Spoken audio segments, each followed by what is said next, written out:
Hello students, welcome to Wisdom Classes. Wisdom Classes में जैसे कि आप जानते हैं कि हमारी क्लासेस में हमारी टेंस सीरीज चल रही है और इससे पहले लेक्चर्स में मैंने आपको प्रेजेंट टेंस को पूरा डिटेल में समझा दिया है और मैंने आपको पास्ट टेंस के 3 पार्ट आपको डिटेल में समझा दिए हैं। आज हम पास्ट टेंस का लास्ट पार्ट यानी पास्ट परफेक्ट कंटिन्यूअस को समझने वाले हैं। तो चलिए स्टार्ट करते हैं। देखा जाए अगर कि past perfect continuous tense same present perfect continuous जैसा ही होता है, लेकिन इसमें मेन फीचर जो होता है, मेन जो बात होती है इसमें कि बात हम पास्ट टाइम पे रिलेटेड करेंगे। जो बात होगी, जो सेंटेंसेस होंगे वो हमारे पास्ट टाइम से रिलेटेड होंगे। इन सेंटेंस की पहचान क्या होती है? पहचान के लिए हम समझ लेते हैं कि मेन वर्ब के साथ, मेन वर्ब जो हमारी एक्शन वर्ब होती है, एक्शन वर्ब, मेन वर्ब के साथ हमें सेंटेंस के एंड में रहा था, रहे थे या रही थी जैसे शब्दों पर हमारा सेंटेंस एंड होता है। और इसके साथ साथ समय या टाइम से भी रिलेटेड बात सेंटेंस में की जाती है।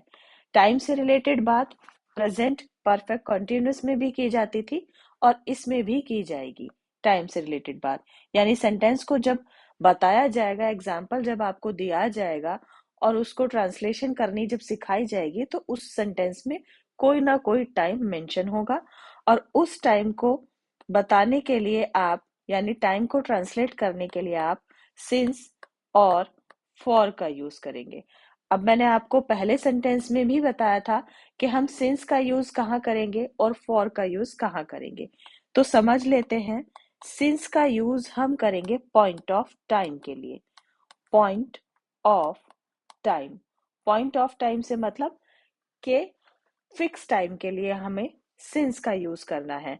जैसे एग्जाम्पल मैं आपको बता देती हूँ, जैसे कोई ईयर हमें मेंशन कर दिया, मान लो हमें 2008 मेंशन कर दिया, कोई भी डेट मेंशन कर दी, जैसे मान लीजिए आपको 31 जनवरी डेट मेंशन कर दी है, ओके। या हम कह सकते हैं कोई भी डे हमें पर्टिकुलर मेंशन कर दिया है, या कोई भी दिन का समय, डे टाइम जैसे मॉर्निंग, आफ्टरनून, इस तरीके के हमें टाइम मेंशन कर दिए हैं। तो उन सब के लिए हम फिक्स टाइम के लिए हम सिंस का यूज करेंगे। और फॉर का यूज हम कहाँ करेंगे? जहां हमें ड्यूरेशन ऑफ टाइम बताया जाता है। Duration of time, duration of time से मतलब है जैसे हमें किसी सेंटेंस में 2 मिनट का टाइम दे दिया जाए, 2 आवर्स का टाइम दे दिया जाए, ठीक है, या दिन का कोई समय बता दिया जाए, लेकिन उसमें जैसे 4 o'clock कह दिया जाए। अब 4 o'clock कौन सा है, AM है, PM है, हमें नहीं पता, तो इस चीज के लिए हम फॉर का यूज करेंगे। अब बात करते हैं कि हर सेंटेंस में हेल्पिंग वर्ब होती है, तो इस सेंटेंस में हेल्पिंग वर्ब क्या होगी? इस सेंटेंस में हेल्पिंग वर्ब होगी हमारी हैड बीन, जो कि सिंगुलर और प्लूरल के लिए सेम होगी। इसमें इसको कोई अलग से नहीं बताया जाएगा कि सिंगुलर के लिए ये है या प्लूरल के लिए ये है। सिर्फ हमारी एक ही हेल्पिंग वर्ब होगी और जो दोनों के लिए सेम होगी। अब बात करते हैं इसके पार्ट्स पर। 3 पार्ट्स होते हैं इसके, अफर्मेटिव, नेगेटिव एंड इंटरोगेटिव। तो बात करते हैं पहले सेंटेंस की, अफर्मेटिव सेंटेंसेस, जिनको हम बोलते हैं सकारात्मक वाक्य, पॉजिटिव और सिंपल। पॉजिटिव, सिंपल और सकारात्मक वाक्य हम अफर्मेटिव सेंटेंस को बोलते हैं। अब देखेंगे कि इनकी पहचान क्या होती है और इनकी ट्रांसलेशन, इनको किस तरीके से ट्रांसलेट किया जाता है। चलिए आगे बढ़ते हैं।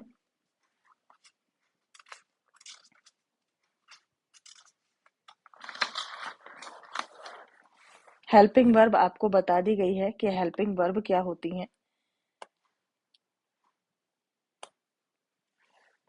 रूल पे बात करते हैं कि इसको बनाने का रूल क्या होता है।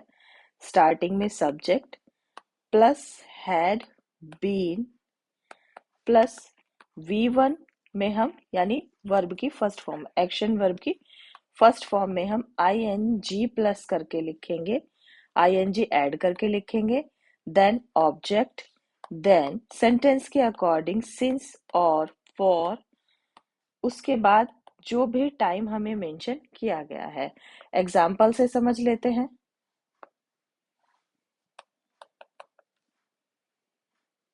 रोहित 2 घंटे से घूम रहा था। ठीक है, अब इसको ट्रांसलेट करेंगे। इसको रोहित, नेक्स्ट हमारा हेल्पिंग वर्ब लगेगी हैड बीन, घूमने की इंग्लिश होती है वॉक, और हम इसमें ing ऐड कर देंगे, वॉकिंग फॉर 4 hours। एक और सेंटेंस, एक और एग्जाम्पल देख लीजिए। मैं सुबह से खेल रहा था। I had been playing, खेलना प्ले और ing इसमें ऐड कर दिया। अब हमें यहाँ पर टाइम पर्टिकुलर मेंशन है सुबह से, तो हम यहाँ सिंस का यूज करेंगे, सिंस मॉर्निंग। ओके, नेक्स्ट बात करते हैं इनके नेगेटिव सेंटेंस की। नेगेटिव नकारात्मक वाक्य, नेगेटिव सेंटेंस यानी जिनमें हमें नो या नॉट जैसे शब्द देखने को मिलते हैं। उनका रूल क्या होगा समझ लेते हैं। सब्जेक्ट प्लस हैड, हैड और not, had not been. Negative sentence है तो नॉट तो आएगा ही। V1 में हम ing ऐड करके लिखेंगे।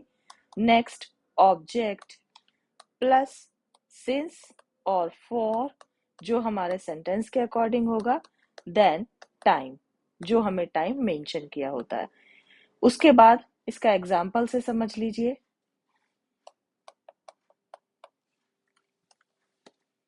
मैं तुम्हारा 2 बजे, ठीक है, 2 बजे से इंतजार नहीं कर रहा था। मैं तुम्हारा 2 बजे से इंतजार नहीं कर रहा था। I had not, नेगेटिव है क्योंकि not been waiting, waiting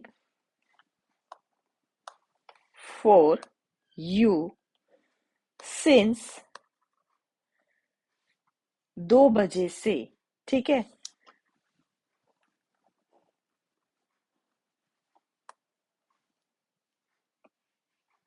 to PM। अब हमें यहाँ सिंस लगाया है तो हमें टाइम को PM या AM में मेंशन करना जरूरी है। दोपहर 2 बजे से, मैं तुम्हारा दोपहर 2 बजे से इंतजार नहीं कर रहा था। I had not been waiting for you since 2 PM। एक एग्जाम्पल इससे और समझ लेते हैं। सुबह से बारिश नहीं हो रही थी, नहीं हो रही थी। अब बारिश के लिए सब्जेक्ट क्या लगेगा? It had not been raining since morning. ये हो गया हमारा नेगेटिव सेंटेंस।